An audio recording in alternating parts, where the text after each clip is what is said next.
Well, now pull up a chair and set a spell, 'cause old Ben's got something mighty interesting to tell you today. Most folks know about Vicks VapoRub. Why, that little blue jar's been sitting in medicine cabinets longer than some folks can remember. Back when I was a youngin' running these Kentucky hills, if you got a cold, Mama would rub Vicks on your chest, tuck you into bed, and tell you to sleep it off. But over the years, folks around these mountains started finding all sorts of other uses for that famous ointment. Now, I ain't saying every one of these tricks is backed by doctors or scientists, but they're stories and remedies folks have passed around for generations. So settle in and let's take a look at 27 surprising uses for Vicks VapoRub. Now, let me tell you, that blue jar was more than just a cold weather helper sitting on the shelf. Folks around here might say if it can't be fixed with Vicks and vinegar, it's time to call the preacher. Evening would come and you'd see that jar come out like clockwork. First off, there is the old headache trick, just a dab on your temples, maybe your forehead, and folks would swear it soothed away a stubborn ache quicker than a mule can kick. Number 2, that chest rub for stuffy noses. Now, that is the classic. Mama would warm it between her fingers, rub it on your chest and back, and you'd breathe in that menthol and camphor. The smell alone could clear out a room, let alone your sinuses, and for the worst nights, out came the steaming kettle, a spoonful of Vicks in hot water, towel over your head, and you'd sit there breathing deep, hoping those eucalyptus vapors would chase the misery away.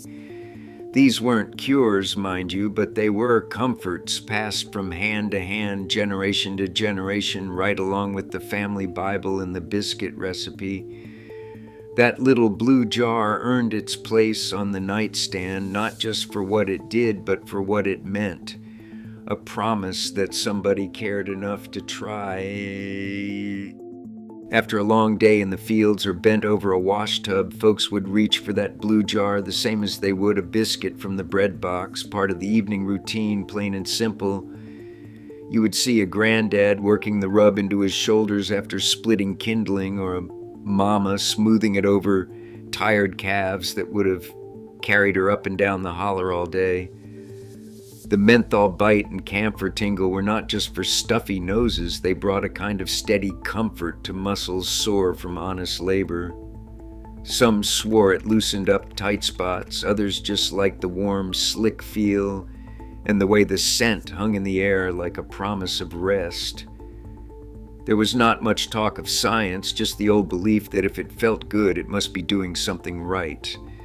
That jar earned its keep, moving from nightstand to kitchen shelf to back porch, always ready for another set of aching hands or weary feet, a quiet helper at the end of a workday. That blue jar had a way of finding its place right beside the hairbrush and the soap dish, too. Folks didn't just keep it for colds and sore muscles. Pretty soon it was part of the nightly routine for all sorts of little troubles. If you ever got into a patch of poison ivy or caught a skeeter bite, someone was bound to say, just dab a bit of Vicks on it, you'll be right as rain. The menthol sting would quiet the itch for a spell, enough to let you get some sleep. Come winter, when the air turned dry and cracked your heels, folks would rub that salve in deep before bed, then pull on a pair of old socks. By morning, those feet felt softer, or at least less like you'd been walking on gravel. And if your lips got chapped from the wind, you'd see folks smoothing a tiny bit across them, just enough to keep the burn at bay. Nobody claimed it was a miracle, but when choices were thin and the nearest drugstore was a half-day's drive, that blue jar was the next best thing to a blessing. These weren't beauty secrets, just plain old habits, passed down like a favorite quilt, stitched together by need and memory. Now, every old house had its share of bumps and scrapes, and that blue jar was never far from reach. For a skinned knee or a little nick from gathering kindling, folks might smooth a dab of Vicks right over the spot, figuring the menthol sting meant it was working. Of course, you always gave it a good wash first. Everybody knew a real cut needed soap and water, maybe even a doctor if it was bad. But for those little ouches, a touch of Vicks brought a bit of comfort and a lot of reassurance. Then there were the teenage troubles, blemishes popping up before church or a school dance.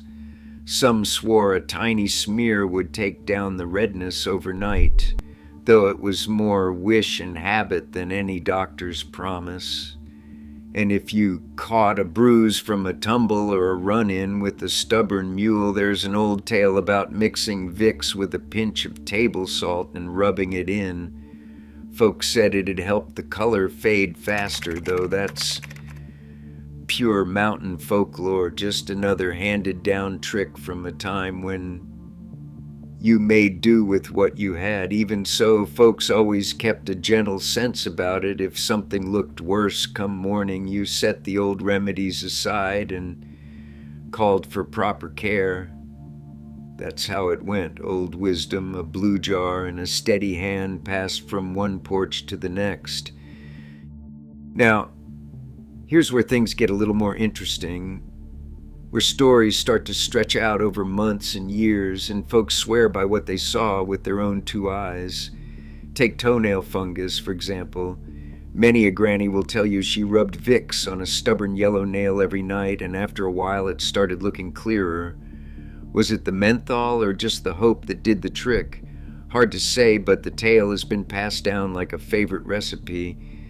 Then you've got warts, those little nuisances that show up out of nowhere. Some folks cover them with a dab of Vicks and a bandage, claiming the wart shrivels away after a spell. Doctors might raise an eyebrow, but if you ask around, you'll find someone who is sure it worked for their cousin or neighbor. And for splinters that just won't budge, there is the old trick, a thick smear of Vicks right over the spot, maybe with a pinch of salt wrapped up overnight. Come morning, the skin is softened and the splinter is easier to grab. These are not promises, just homegrown experiments, folk fixes that hang around because once in a blue moon they seem to help. Whether it is the ointment or just the comfort of doing something, these stories keep rolling on, as stubborn as the hills themselves. Now, that old blue jar was not content to stay in the medicine cabinet or on the nightstand. Folks soon found out that its mighty scent could work a little magic around the whole house. You had a skeeter problem in the summer?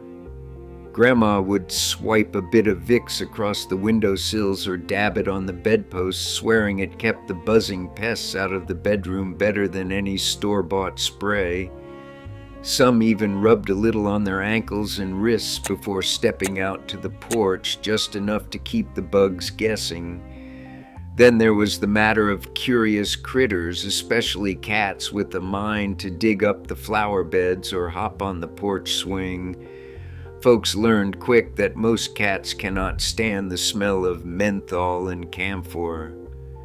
Just a streak of Vicks on the edge of the garden or along the back steps, and those whiskered prowlers would turn tail faster than you could say scat. And let us not forget the times when something in the house started to stink, old shoes, gym bags, or that musty spot under the sink. A dab of Vicks tucked inside a sock or left open in a corner could mask a world of trouble. It was not a fancy air freshener, but it did the trick in a pinch, leaving that sharp, clean scent hanging in the air, just like a fresh breeze after a summer storm. One little jar and suddenly the whole house felt a bit less wild and a lot more homey. That blue jar wasn't just for aches and sniffles. Folks got downright creative. If a door hinge started whining louder than a hungry hound, a fingertip of Vicks could quiet it right down. The smell might stick around a spell, but the squeak was gone till next season. Then there is the newfangled trick some folks swear by, Set a spoonful of Vicks on the shower floor, let the steam do its work, and you've got yourself a homemade vapor bath without a fancy machine. And out in the barn, old-timers would rub a bit on a horse's sore legs after a long day plowing, figuring if it soothed people, it couldn't hurt a tired animal. That jar got passed from kitchen to tool shed, always ready for another odd job, just in case. Now, friend, before you go slathering that blue jar on every living thing or ache that comes your way, let's slow down a minute. Some of the old stories wander out past common sense and into risky ground. Take the tale of rubbing Vicks on a horse's flank to keep it calm or chase off flies. Folks did it, sure, but that's barnyard talk, not doctor's orders. Same goes for smearing a bit on the porch rail to keep the neighbor's cat from digging up your petunias. When it comes to earaches, some will swear by a dab just outside the ear. You never ever put it inside, no matter what Aunt May said. And for a minor burn, cool water comes first always, before you even reach for that jar. The old remedies have their place, but a little caution goes a long way, especially when the stories get wilder the farther you go from the medicine cabinet. Now, neighbor, some tales stretch the truth a little too far, and even old Ben has to draw the line somewhere. There are folks who will say rubbing Vicks on stretch marks will fade them away, or that it will somehow melt off a few extra pounds or smooth out cellulite. I hate to be the one to burst that bubble, but no amount of menthol and wishful thinking is going to take the place of time and good habits. That slimming promise? Pure wish, no proof.